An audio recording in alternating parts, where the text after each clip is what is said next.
Is this your decision and your decision alone, or was this made collectively with Omar and Art? Leadership is lonely. I don't run from it, I run to it. It was mine and mine alone. Come on now. I don't think any of us believe that. That was not Mike Tomlin's decision alone. I think we can see through that. Y'all already know what's happening. Welcome to another episode of Coach Walker TV. Y'all already know what we about to talk about. This whole Matt Canada situation and Mike Tomlin. So let's jump right to it. All right. So Mike Tomlin in his press conference today states that the decision to fire Matt Canada was his decision and his decision alone. Now, just listening to him tell us that, we know that is not the case. And if it was the case, my biggest question would be, why did it take you so long to come to this conclusion? We could have came to that conclusion last season, let alone this season. Wait until we get down to a 6-4 record, 10 games into the season, and then you want to say, oh, it was my decision to let Matt Canada go on your own. We could have let Matt Canada go last season when the offense was underperforming. It shouldn't have took another season to figure out that the offense was underperforming.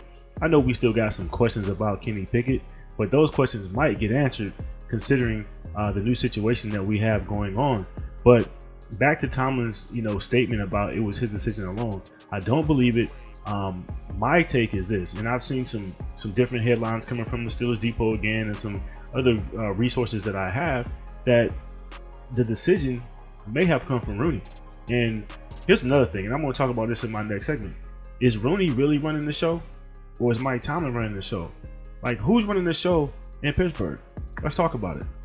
All right, so as far as who's really running the show, now, through my reliable resources, the Steelers Depot, I got another headline come across my phone today, on my social media feeds, stating that Art Rooney II is the real reason why Matt Canada is gone, and he made the decision to get rid of Canada, which that right there is more believable. And even more believable than that is this, and we know this happens all the time in the NFL when it comes to management and organizations. This is a business, right? This is what I feel happened. Art Rooney goes to Mike Tomlin. He says, "Listen, Mike, we gotta let Canada go." Because if you pay attention to the press conference, and I'll play a clip right here, right now, what Tomlin said, he wants to protect his people. So go ahead and listen to that real quick. It's just a personal belief of mine from a leadership perspective. It is my role to absorb and protect those that I work with. And this doesn't feel like that. All right. So with that being said, my story is even going to make more sense here. Art Rooney goes to Mike Tomlin and says, "Hey, look, we got to get rid of Canada, man. I know they hear the fans. I know they hear the boos in the stadium. They know what's going on."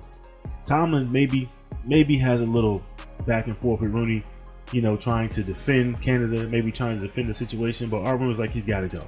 I'm going to pull some executive power here and say, listen, Matt Canada's out, but I need you to say the decision was yours, to keep the media right, the public right, the fans. We already know that's not going to be the case, or we know that's not true. But I feel like Art Rooney came to Mike Tomlin, told Mike Tomlin, "Hey man, we got to get rid of Canada, but I need you to say it was your decision all the way through." Tomlin's like, "All right, yes sir, let's make it happen and protect the organization and do what we're going to do." So that's what I believe happened. It definitely wasn't his decision alone. I think Art Rooney and the management definitely has something to do with it. But at the end of the day, I'm happy about it. I'm sure like a lot of you guys are happy about the fact that Canada's gone. And, just briefly, we're going to talk about what that may look like going forward. So now that Matt Canada is out of the door, I do like what Mike Tomlin is doing with Mike Sullivan and Eddie Faulkner and making this like a collective OC job, right? We don't know how temporary this is or how long term this is as far as if it's going to last the rest of the season. Mike Tomlin kept talking about we just focus on the next game, but we'll see how this works. The fact that he's taking the quarterback's coach and having him work with the quarterback and become the play caller, I think that's going to change some things, and I'm hoping that's going to change some things for the positive. Having your quarterback's coach have a good relationship with your quarterback and hopefully be able to sit down with him and talk with him and say, "Hey, look, Kenny, man, what do you like? What are you most comfortable with?" That it seemed like Canada wasn't doing that, but hopefully with this new situation, they sit him down and they find out what is he comfortable with. What does Kenny Pickett like to do? What is his best throws? What are his best plays? let's take something and let's build around that. The talent level that we have around the team that we know about is great. So let's take that and let's build around it. So I'm hoping that we're going to have a positive outcome with this, and we're going to see what happens though. So I'm sure you all just as interested as I am. We're definitely going to be talking about this more and more on Coach Walker TV, because I am still a fan, and we're going to have a good time with this subject. So again, man, y'all already know what's up. Y'all let me know what y'all think. Comment, let me know what's up. Let's have a conversation. And in the meantime, hey, please like, share, subscribe, and I'll catch y'all on the flip side. Peace.